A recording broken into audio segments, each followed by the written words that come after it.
Pinkerton office in Chicago since I was 20. But I was going to fly solo, do something less corporate and more real, make a difference in lives. It started going wrong on the second day, when the sign painter inscribing my name on the office door made a mistake and took off before I noticed. To the world at large, I am now Michael McGill, private investigator.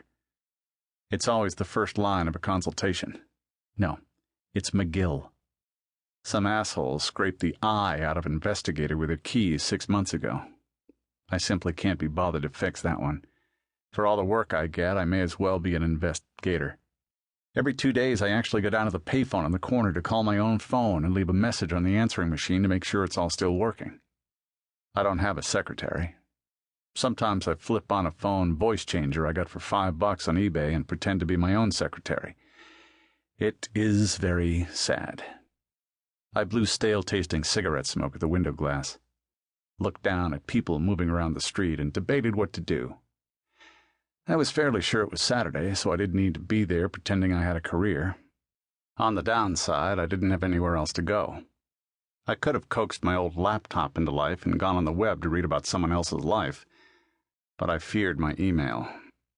Maybe, I thought, it was time to leave the office, go out into the sunlight and give the hell up. Kids were playing in the street, which isn't something I ever saw often from my window. I considered and watched, reaching for my coffee mug by reflex as I idly chased trains of thought around my head. It occurs to me now that if I hadn't seen the man in black on the far side of the street at that exact second, I would probably still be brushing my teeth with bleach. But I did. The absolute stereotypical man in black, with the shades and the earpiece and the stone face. And another, down the street. I leaned over. A third was outside the door to my building, and they were all looking up at my window.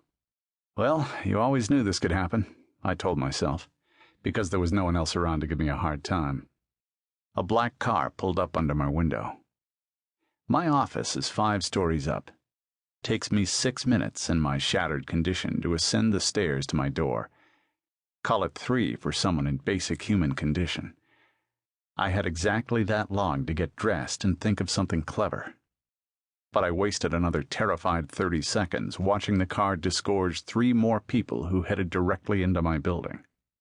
I almost put my foot through the crotch of my pants in my hurry to dress.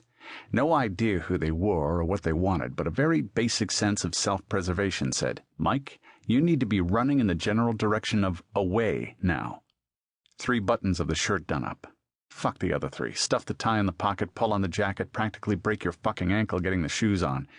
Half run, half fall for the door. Left the gun back on my desk. I needed the gun. I thought I needed the gun. Ran back into the office, sat down in my sticky chair, pulled at the lower left drawer where the gun sits, and the door opened. The outer door to my office. 2 men in black swept through the small reception room and in, looking down extended arms and 2-handed grips full of large gun at me. They bobbed and pivoted around my office like gangster marionettes. One of them broke the effect by bringing his right hand up and talking into his sleeve. "All clear. Needle can enter at will." A bony man with skin like leather and a suit that seemed to not quite fit him walked quickly into my office. The 2 men in black deferred to him and swept out, closing the door behind them. I was suddenly alone with the bony man, whose face was vaguely familiar to me. The bony man sat in my client's chair, eyed me sourly. "Do you know who I am, son?" The voice fitted to the deathly presence. I'd seen him on the news, but this was not a man made for television. "You work for the president, don't you?" He nodded once. "I'm the chief of staff to the office of the President of the United States, and you are Michael McGill. Can I call you Mike?" "No, I'm—" Reflex. Swallowed. Change tacks. "Mike is fine." I slumped in my chair. I really need to be more awake than this.